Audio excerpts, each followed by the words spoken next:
કે એસ્ટ્રોલોજી પ્રમાણે ક્યારે આપણું એક સારું સમય આવશે?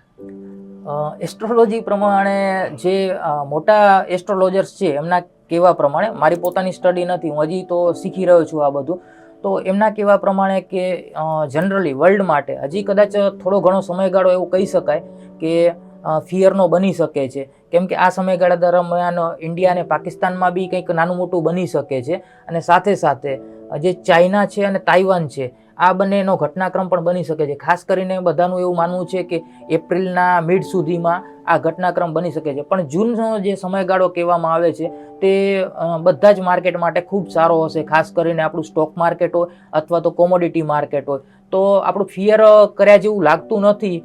જનરલી તમે 2026નું આખું વર્ષ બી જોશો તો એનર્જી સેક્ટર માટે બી ખૂબ સારું ગણાઈ શકે છે. કેમ કે આ વર્ષ છે તમારે મંગળ અને સૂર્ય માટેનું કહી શકાય તમારે. તો તમને અહીંયા કને ગોલ્ડ, સિલ્વર અને એનર્જી રિલેટેડ સેક્ટરના સ્ટોક્સ છે, આ બધામાં રાઇઝિંગ સારું એવું જોવા મળી શકે છે.